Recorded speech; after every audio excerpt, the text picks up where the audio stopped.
España ha sido, hasta no hace demasiado tiempo, un país eminentemente agrícola. Todavía en los años 60, 2/3 de la población del país se empleaba en este sector. Reflejo de esta realidad social, hoy en día en vías de extinción, ha sido la exposición Un siglo de carteles en la agricultura española, celebrada, como no podía ser de otra manera, en el Ministerio de Agricultura, Pesca y Alimentación.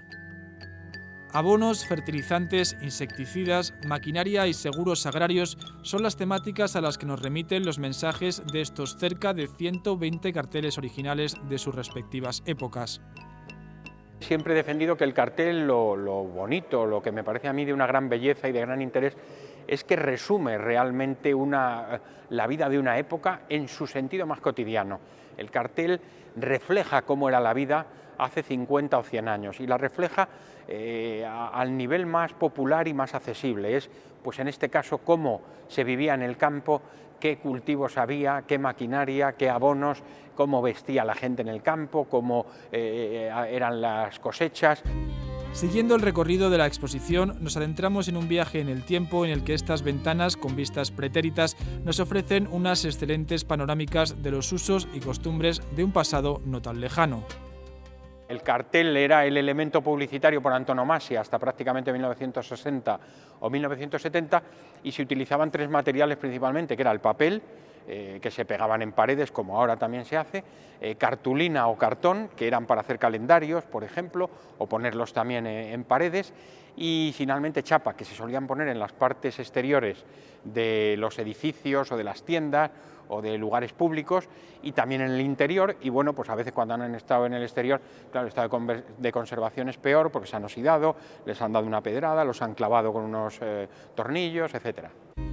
Estos carteles comerciales, algunos de los cuales hoy nos pueden resultar entrañables o ingenuos, contenían sobre todo mensajes concisos y directos para animar a la compra de bienes de consumo de uso frecuente.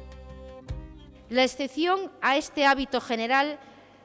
lo ponían curiosamente los carteles dirigidos a los agricultores y ganaderos porque los mensajes eran diferentes. El objetivo era vender medios de producción y en menor medida servicios. Había que convencer a los profesionales del campo de que sus cultivos producirían más si estaban convenientemente fertilizados, sus animales engordarían mejor si estaban bien alimentados y sus explotaciones estarían cubiertas frente a las desgracias del cielo y del fuego con un buen seguro. La publicidad de la época en pañales en ese momento carecía de agresividad y su contenido solía ser bastante más inocente que al que nos tienen acostumbrados en la actualidad.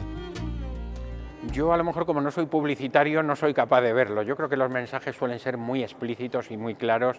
y muy primarios, dicho sea en el sentido positivo del término, es decir, se decía lo que se decía y no se trataba de decir otras cosas. A lo mejor el único mensaje o una especie de cierta iconografía que hay latente y explícita es la imagen de la mujer o de los novios o del campesino, de la pareja que aparece pues en el campo rodeada de frutos, rodeada de una cosecha buena. Pues a lo mejor es la imagen que se me ocurre pensar, pero yo creo que no había publicidad subliminal, era muy directa y muy clara. La belleza de los motivos de muchos de estos carteles es excepcional, algo que nos confirma Carlos Velasco, comisario de la exposición y coleccionista, que con un fondo de 4.500 carteles ha visto los suficientes como para poder opinar al respecto. Las imágenes más bellas que yo he visto en carteles antiguos son de agricultura y de alimentación. Tal vez porque había que hacer una publicidad de las cosas relacionadas con el mundo agrícola, y se trataba de buscar unas imágenes muy bonitas y con unos mensajes muy claros, muy nítidos, muy simples, porque no hay que olvidar que hace 50 o 100 años, como pasaba en el mundo agrario y en otros mundos, el nivel cultural de España y de todo el mundo en general era muy bajo y había que tratar de llegar a la gente con unas imágenes muy sencillas, muy claras y muy impactantes, huyendo del texto, porque claro, mucha gente incluso no sabía leer. El mensaje escrito, debido a las características de una población con alto grado de analfabetismo, solía estar supeditado a la imagen y tenía, por regla general, un carácter directo y epigramático. Las imágenes son muy expresivas, o sea, el texto ayuda, incluso en algunos casos es excesivo porque dice unas cosas que casi sobran a veces, ¿no? Pero sí, hay texto, hay imagen. Lo que pasa es que yo creo que la imagen como tal en muchos casos es suficiente para saber qué te están anunciando o el producto que te entre por los ojos, una máquina, un abono, una medicina para el ganado, poner un ganado sano y un ganado enfermo, de forma que ese campesino lo viera enseguida. Lo que le estaban ofreciendo era algo pues para mejorar el crecimiento de las espigas o el ganado, etcétera, etcétera. Además de la función publicitaria, algunos carteles, como el exhibido de la mosca de la fruta, cumplían con una importante misión pedagógica.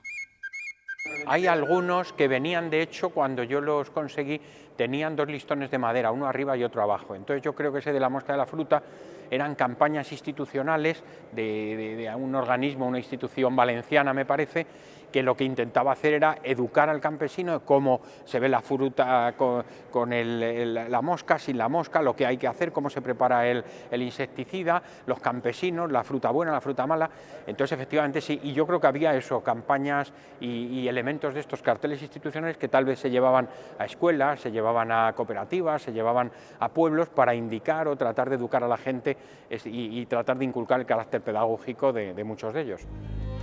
En todo caso, más allá del objetivo comercial o divulgativo, estos carteles se han convertido con el paso del tiempo en auténticas obras de arte cuyo valor intrínseco proviene de la creatividad de sus autores. Hay que entender el cartel no solo como la plasmación de una realidad que había, bueno, pues es la agricultura. No solo nos presenta la agricultura, sino que tiene un enfoque económico, como se veía la economía hace 50 o 100 años, cómo la veían los ilustradores, artistas, pintores, y realmente hay algunos carteles firmados por ilustradores de primera fila, como Penagos, como Poli, como gente que a veces anónimos, pero que son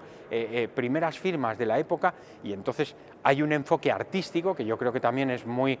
agradable y muy de agradecer, que no quita o se añade a los otros enfoques que se pueden tener respecto al cartel. La exposición termina cronológicamente en los años 60, década en la que el cartel comienza a perder vigencia como medio de expresión y de comunicación. Era, para bien y para mal, el único elemento publicitario que existía. No había televisión, la radio era muy limitada, la prensa también tenía una significación mucho más concreta y era en blanco y negro, y entonces el cartel hay que pensar que era la única nota de color posiblemente que una persona normal, un campesino, un obrero de la ciudad, un trabajador cualquiera veía en su vida, porque no había otros medios de comunicación. Y entonces el cartel existía como único elemento. Ya luego en los 60-70 entra la televisión, las revistas de color, y hay un cambio brutal. La exposición, iniciativa de la Sociedad Anónima Estatal de Caución Agraria y del Ministerio de Agricultura, ha venido acompañada de la publicación de un catálogo que recoge todas las obras expuestas. 120 carteles que han trascendido a su cometido para convertirse, con el paso del tiempo, en bienes culturales de primera magnitud. Una crónica sociológica, un homenaje a todos aquellos campesinos con el que hoy recuperamos una parte imprescindible de nuestra memoria histórica.